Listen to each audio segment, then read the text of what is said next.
আসসালামু আলাইকুম। তো ওয়েদারটা ছিল মেঘলা মেঘলা, তো ভাবলাম এখন কিছু খাওয়া যাক। সে কারণে আমি কিছু চানাচুর মাখাবো, সেই জন্য আমি সব কিছু নিয়ে বসে পড়েছি। এখানে পেঁয়াজ কুচি থেকে শুরু করে সব কিছুই নিয়ে নিয়েছি আমি। ওয়েদারটা একটু মেঘলা মেঘলা থাকলে এসব ভাজা পোড়া, তারপর চানাচুর মুড়ি এগুলা খেতে কিন্তু ইচ্ছে করে। তো আমার আর আমার ছোট বোনেরও কিন্তু মন চাইতেছে খাওয়ার জন্য, তো সেই কারণে ভাবলাম এগুলা করাই যেতে পারে।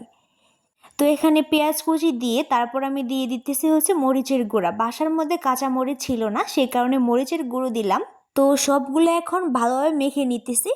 মানে মুড়ি দেওয়ার আগে ভালো করে মেখে নিলে তারপর মাখানোটা কিন্তু বেশি মজা হয়, সেই কারণে আগে থেকে আমি মাখিয়ে নিচ্ছি। ভালোভাবে মেখে নেওয়ার পর এটার মধ্যে দিব এখন চানাচুর।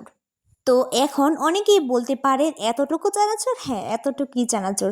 কেননা সেদিন ঘরের মধ্যে চানাচুর ছিল না, সেই জন্য দোকান থেকে 20 টাকার চানাচুর আনিয়েছিলাম, কিন্তু দেখেন 20 টাকার খুব কম পরিমাণ দিয়েছে। তারপর এটার মধ্যে দিয়ে দিতেছি সরিষার তেল। সরিষার তেল কিন্তু ভর্তা কিংবা মাখানো যে কোনো জিনিসে দিতেই হয়, না হলে কিন্তু ভালোই লাগে না। এই মাখানোটার স্বাদ বাড়ানোর জন্য এখানে কিন্তু আরেকটা জিনিস দেওয়া যায়, সেটা টেস্টিং সল্ট। টেস্টিং সল্ট দিলেও ভালো লাগবে, আবার নুডলসের ভেতরে যে মশলাটা থাকে এই ম্যাজিক মশলা দিলেও কিন্তু ভালো লাগবে। তো সেদিন বাসার মধ্যে ছিল না, সেই কারণে দেই নাই।